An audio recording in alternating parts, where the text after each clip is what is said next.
A new closed beta test for open-world dress-up game Infinity Nikki is now underway on PC and mobile. Ahead of this, IGN got to check out a whole new area of the sprawling Mirrorland map, playing through 2 fun new dungeons and a challenging boss battle, while also trying out useful new abilities that help Nikki and her faithful feline friend Momo navigate the rich open world.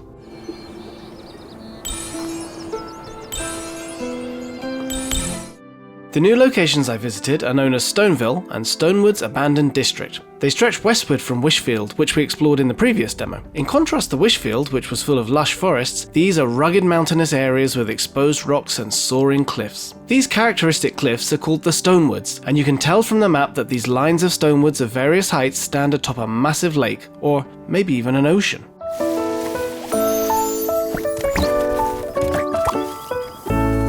Fabric dyeing and weaving thrive in Stoneville, with bright lavender-like flowers covering the sides of the foothills there. Here and there I saw flower farmers who tend the materials used for dyeing busy in the fields, giving us a glimpse of life on Mirrorland as they carried out their work. We also saw new creatures for the first time in these areas. Take for example the Sky Monarch, a huge bird that rests in the middle of the Stonewoods. Brush it while wearing the appropriate miracle outfit, and the tamed bird will let Nikki ride on its back through the sky. Platforming is at the centre of the gameplay here. While it may look impossible to simply walk to the top of the Stonewoods, the area is dotted with mechanics that will help you platform there, such as large leaf trampolines all around, catapult seals that launch Nikki into the air, and more. You'll find it surprisingly easy to climb up high. Reach the summit, and next you'll be able to see yet another Stonewoods, just beyond heavy fog. Just like any good open world game, you may not have any idea at first how to get there, but you'll get to enjoy the time thinking about how you will. You'll find the new Floral Memory Miracle outfit useful in areas with locations like this one, as it lets Nikki glide gracefully through long distances in the sky.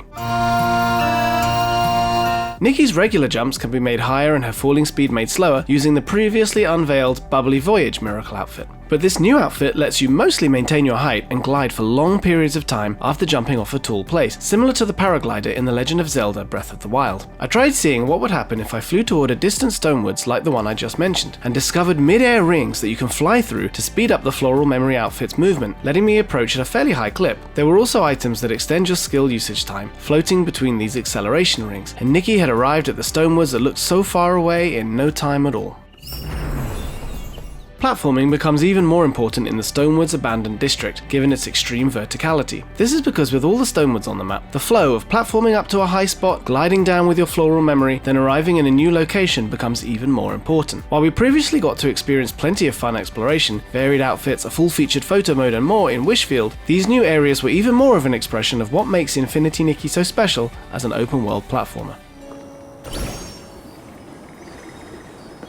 We didn't see any humans in the harsh environment of the Stonewoods Abandoned District, but what do live there are kind of fabric-covered ghost-like creatures, or spirits of clothes.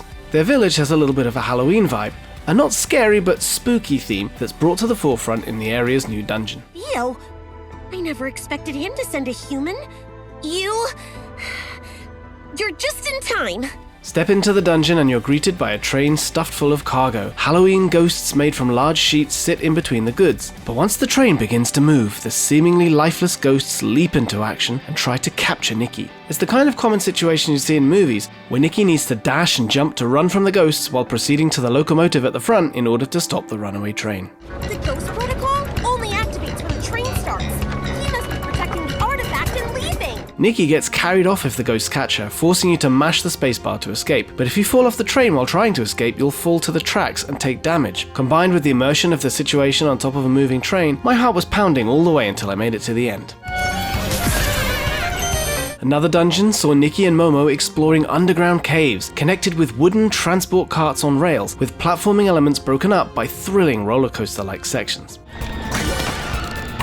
The boss battle pits Nikki against a giant feathered bird monster in the center of a village in the Stonewoods Abandoned District. It wears heavy chains and has a large purple jewel buried in the crown on top of its head. Its fluffy appearance, shining gems, and slightly frightening look are both unique and the exact kind of boss you'd expect from Infinity Nikki. To defeat it, you'll need to jump up the step-like platforms it creates in order to reach the top of its head, jump into the air, and pull off a ground pound in order to deal direct damage to the jewel.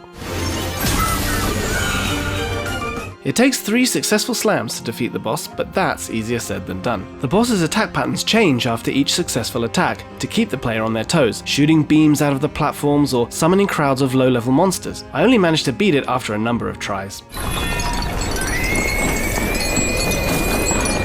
Through adorable visuals, thoughtfully designed stages for exploration, and solid action, the new areas we got to try out gave us a glimpse of the variety Infinity Nikki has to offer. Thank you.